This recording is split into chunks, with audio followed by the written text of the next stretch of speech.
Good morning. I'm Pam Holland, and you've tuned in to Listen In Show, Community, Conversations, Connection. And this is Tacoma Radio, WOWD 94.3 FM. Today, I'm really excited to be here with Joe Uehlein, a community organizer and a musician, to talk about what listening in means to him. So, Joe, why don't you first tell our listeners out there about the many different hats that you wear? Mm-hmm. Okay, well, first, thank you for having me. It's great to be here. So I am a musician. I play in a band called the Uehleiners. I also perform solo and in duos and trios. And 50 years now I've been playing music, so it's a big part of my life.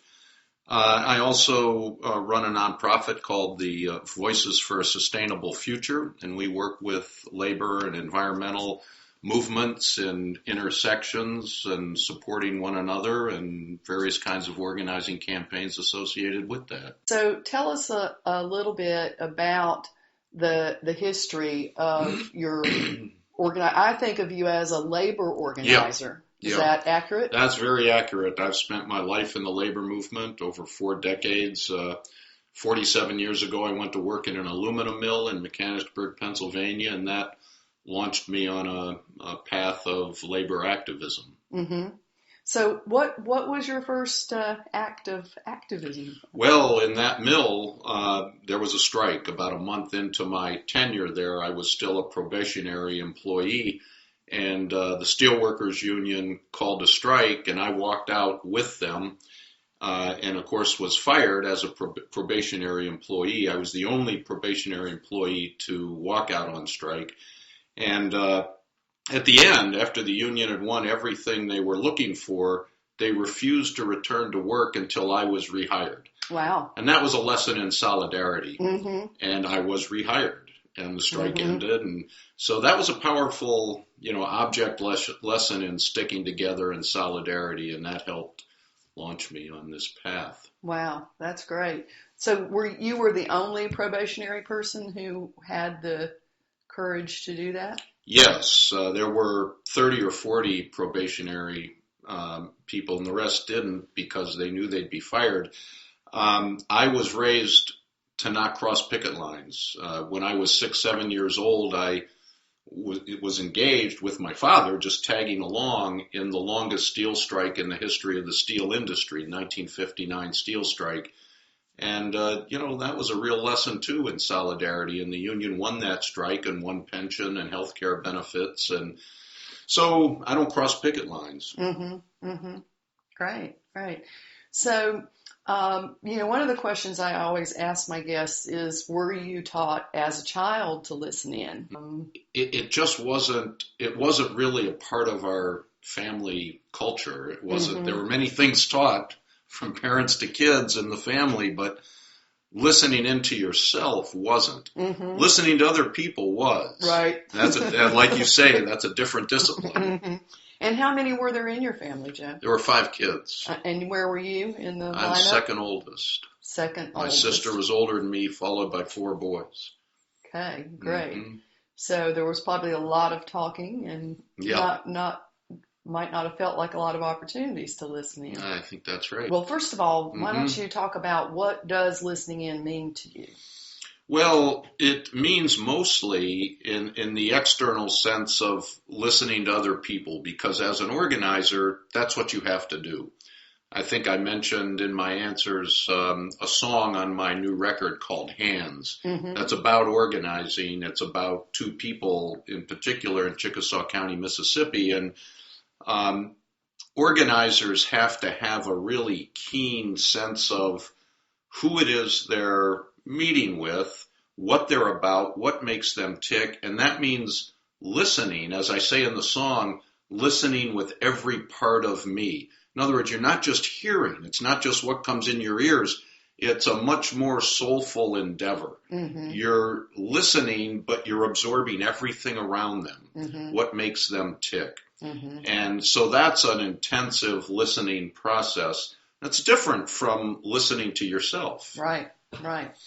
And so you're listening, you're probably looking at body language Mm-hmm. somewhat. Yeah. And perhaps listening to the unspoken wants Absolutely. and needs. Yeah.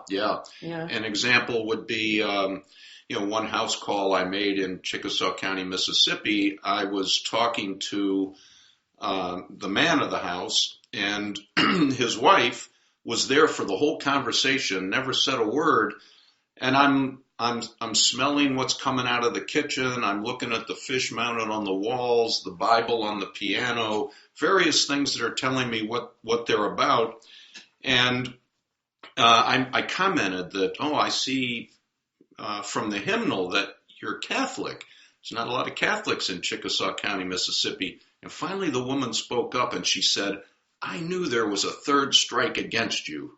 You're a Yankee, you're a Union, and you're Catholic. And they'll hang you in Chickasaw, Mississippi for that. And it was just, she finds something struck a chord in her. That she was very supportive, of her husband being in the Union and all of that. But something got her. After 45 minutes of silence, she broke out and started to talk. And then she talked for the next half an hour. Wow. That's great. That's a great story.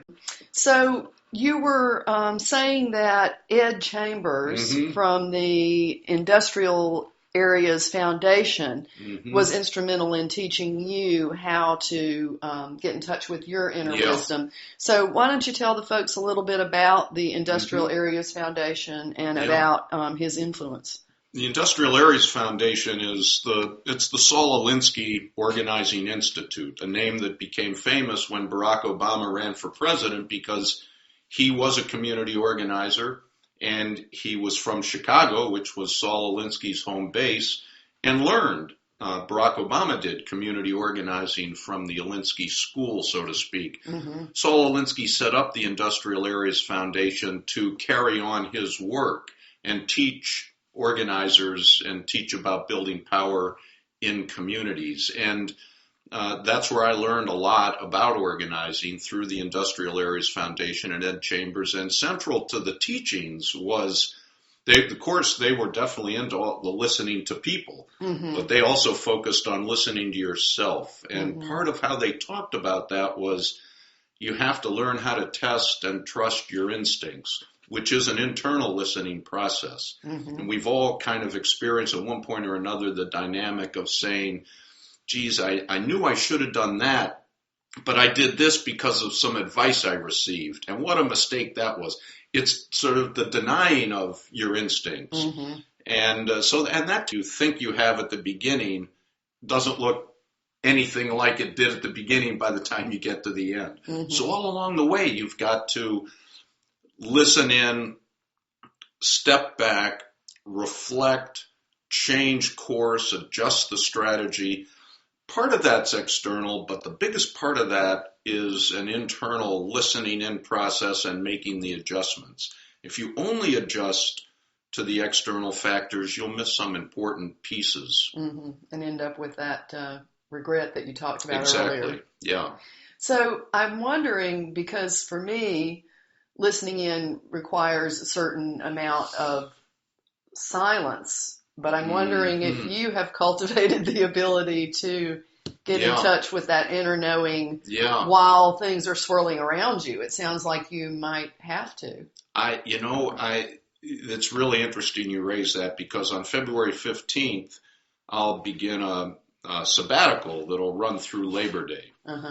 47 years, like I said, from going through that factory door, I've never really had a kind of reflective, silent period. And I'm taking one. So I'm stepping back from all of this. Not the music. I'm going to keep playing music, but everything else I'm leaving behind for 6 months or so. Wow. And part of my hope is that I'll be able to explore silence. And I'm going to do some very particular things like meditation and yoga and various things to help me do that. So I'm embarking on, even at my advanced age, on a sort of a new venture.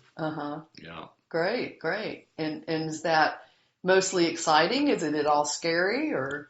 It's really exciting. I'm not scared by it at all. Good. I really, I need it. Right. And my team at my workplace team is very supportive and granted me this sabbatical, so I'm very happy about it. Yeah, well, that's very exciting. Mm-hmm. I'm happy for you. Well, to say a little bit about being a musician and whether there's anything about listening in that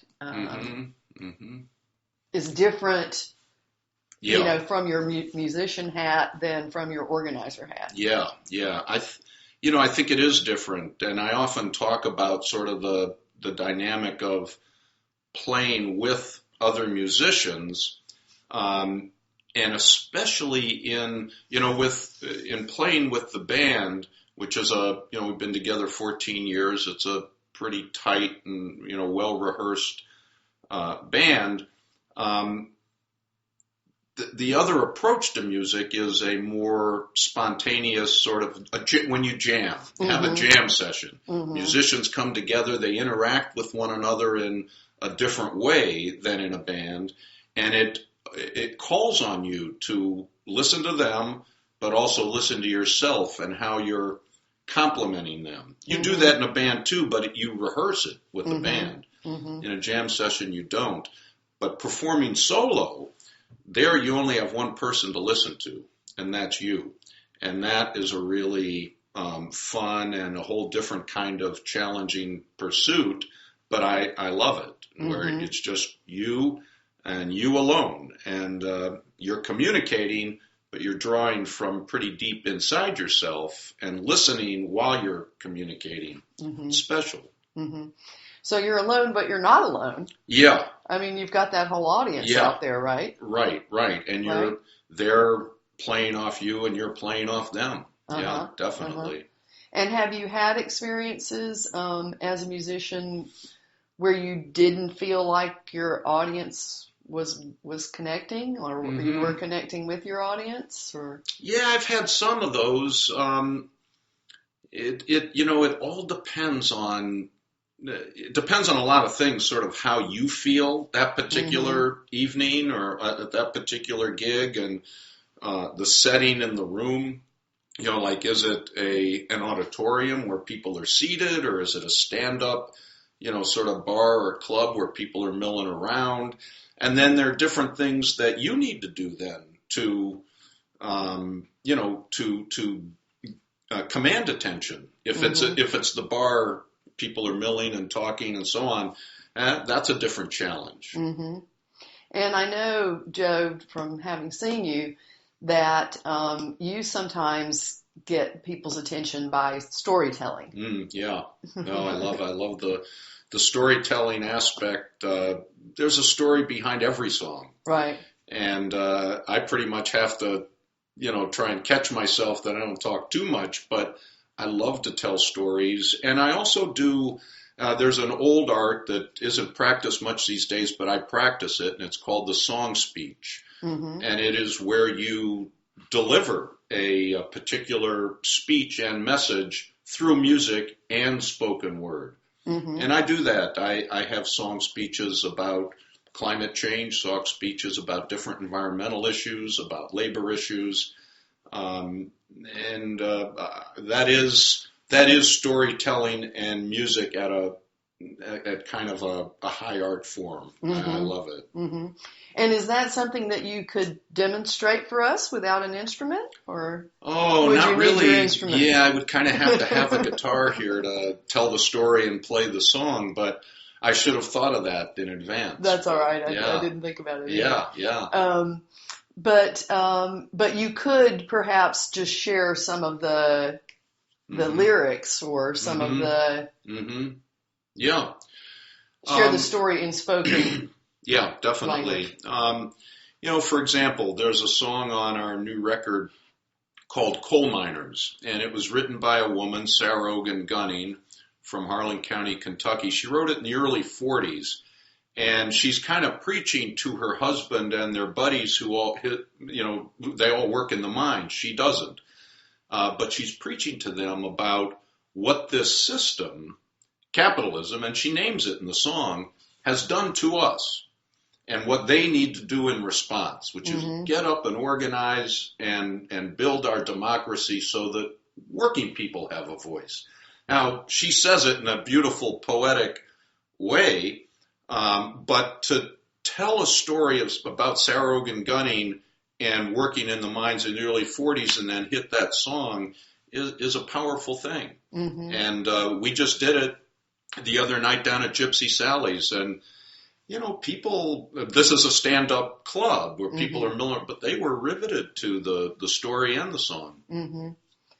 So looping back, you said that your band's been together for quite some time. Has it been the exact same configuration?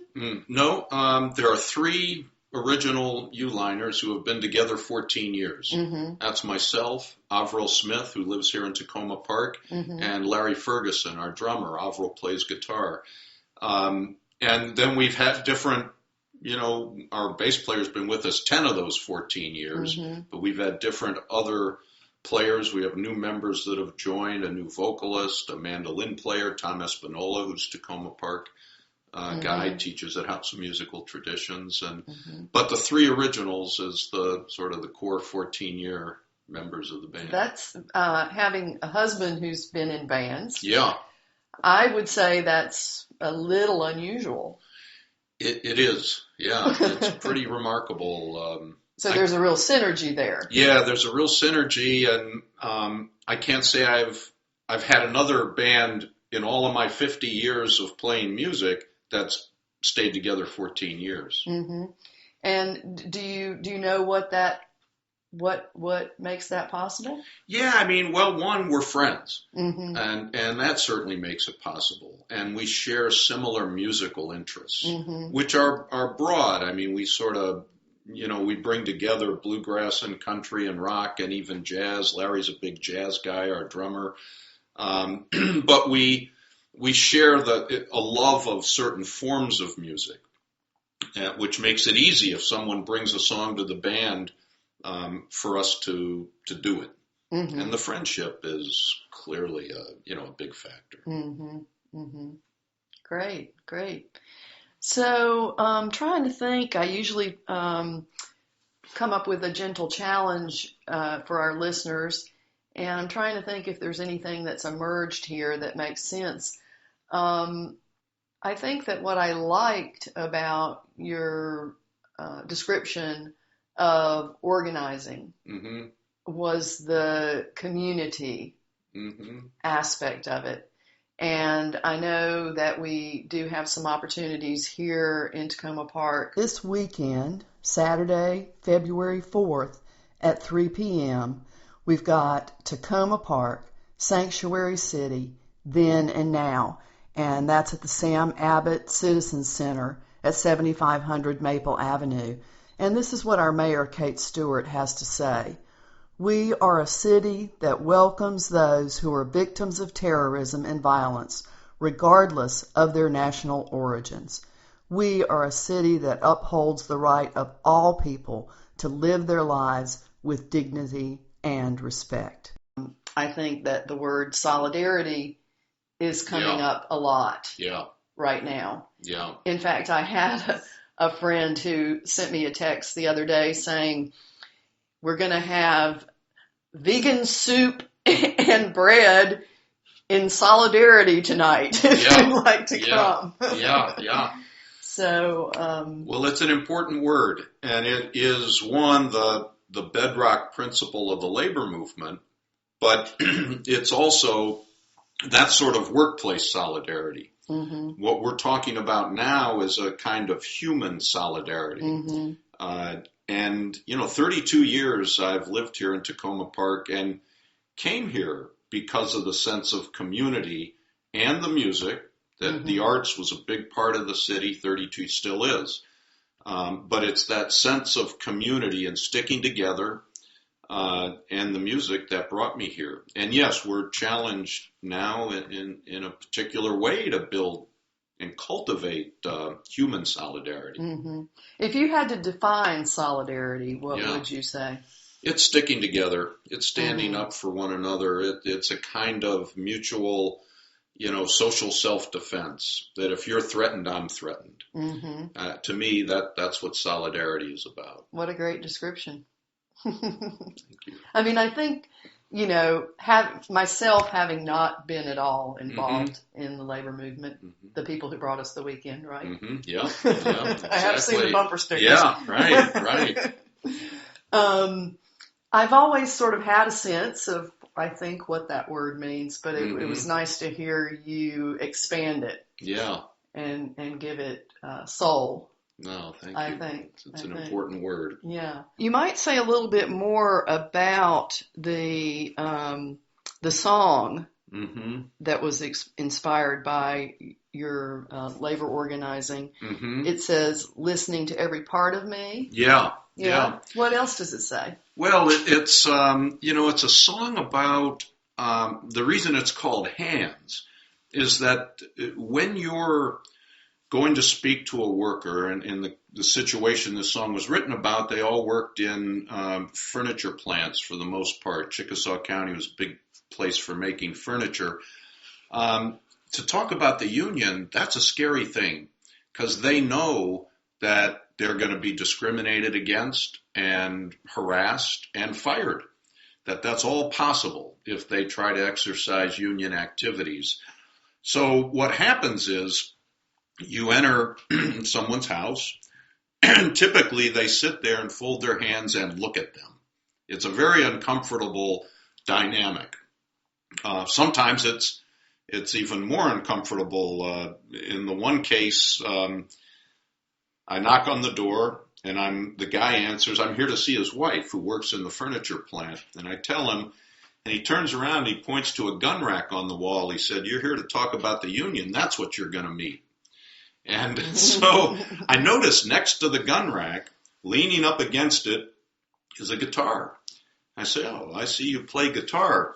And we immediately changed the subject, and I have mine in my trunk. So I go get it, and we bond on music and come in. But the looking at the hands is a discomfort, and until you break out of that, and these hands, you got to keep in mind another line in the song is they're sore and thick. And that's what happens to hands when you work with them hard all day. A lot of people don't know that, but hands get thick. So that line is in the song. And then listening with every part of me is how you help people open up and talk about their fears, their concerns on the job, what they hope for in terms of a voice on the job and justice. But it's it's those hands folded and staring at them. And I say it, as if she's reading every line on her hands is another line in the song. That's something that you need to, as an organizer, you need to break through and pull people out of that shell. Mm-hmm. And do you literally know that you have gotten a little tiny crack in the shell when they start to do something different with their hands, their shoulders, Absolutely. The hands open up, and when they start to speak, then they'll gesture, and you definitely know. And that's what you hope for and play off of when they do. And every step of the way, you're trying to figure out where are they going. What do they mean by this or that particular body motion or whatever? And it's a powerful, very moving sort of experience. So you've told a couple stories of talking to individuals in their homes. What about, have there been times when you've had groups of people together? Oh, sure. In the organizing part. Yeah. And how is that different, or is it pretty much the same? Well, one way it's different is a good organizer will know that in a group setting, it's not them that's important. In other words, it's not the organizer is not the leader. So in part of the process in organizing, you're identifying and cultivating leaders. So when the time comes for the group meetings, the organizer takes a back seat. And the people that are leading, that you've helped become leaders, but they naturally have this or they wouldn't be doing it, they're the ones up front. And so what you're doing is observing the larger group dynamic. But in the best cases, it's not you that's up there doing the speaking. It's a leader you've identified and cultivated. And so it's a different process, but it happens in every situation. Mm-hmm. I would think that when you're in that role, when you're in the observing Mm-hmm. role, that you can catch a lot of things that Mm-hmm. you might not be able to catch when you're in the leadership role. Absolutely. There's no question. When you're up there in the leadership role, you can miss a lot of stuff, especially, I mean, because when you're sitting back observing, you have a laser focus on the leader and the group. Mm-hmm. Yeah, it's very different, and you catch more for sure. Mm-hmm. And that's one of the things that I like about radio Mm-hmm. is I'll do an interview and I'll come home and Scott will say, "How did it go?" And I'm like, "I have no idea." Mm-hmm. Because, I have to listen to it. Yeah, sure. I have to go home and listen to it. Yeah, exactly. But the good news is it's usually better than I thought it was. Yeah. But in this case, I feel like I can tell that it's good. Yeah, well, good. I'm enjoying Good. the conversation. Oh, me too. Yeah. So any last thoughts for our listeners about steps they can take towards either listening in or creating solidarity going forward? Well, I think one thing is it is hard for folks to learn how to test and trust instincts and their feelings. And I think if there's a gentle challenge along those lines, it would be to challenge yourself to do that, to listen closely in to what you're feeling, even if it goes against some advice you're getting, and make sure you're giving equal weight to what's coming from inside of you as to these sort of external advice. Mm-hmm. Or maybe just a touch more. Maybe a touch more. Yeah. And the other thing, you've talked about external forces, but for me, it's also just my other voice. My other logical list-making voice. Mm-hmm. My list-making voice Mm-hmm. tells me it makes more sense to drive this way today because there could be traffic or whatever. Right. Just a small example. Yeah. But my gut is saying, no, go this way. Yeah. And something as small as that, I notice. Yeah. Just this little tiny struggle. Yeah. I do too. And it's funny because when I have a 12-year-old daughter, and when we're in the car together and we're going, say to Strathmore, where she sings in the Strathmore Children's Choir, and I'll put on the GPS and I'll say, I don't like that direction. And Anna Grace will say, you got to listen to Waze. That's the system, WAZE, that we use. And you got to listen. Don't go against her. And it is a woman's voice who's speaking to us. And inside me, I'm saying, I don't know. I think I know better than her. Yeah, exactly. Yeah, it's funny because I think my son, when he was perhaps a little older than Anna Grace is now, but I had the GPS and I was just completely ignoring it. He goes, Mom, why do you have that thing on? Why do you even bother to have that thing on if you're not going to do anything it says? Yeah. So we have to follow our internal GPS. Exactly. Yeah. All right. Well, thank you so much, Joe. Well, it's been great having you, and I hope that you have a lovely, lovely sabbatical. Thank you very much. Yeah. So again, this is Listen In Show, and you're listening to Tacoma Radio, WOWD 94.3 FM. And we're here first and third Wednesday mornings at 8 o'clock. And also you can find us on listeninshow.org or at iTunes. And always remember to do less, be more, and listen in. Stay tuned to Tacoma Radio. At 10 today, we've got Borderlines with Bobby. Tomorrow morning at 8, spoilers not included. And then at 9 tomorrow, Jazz Now.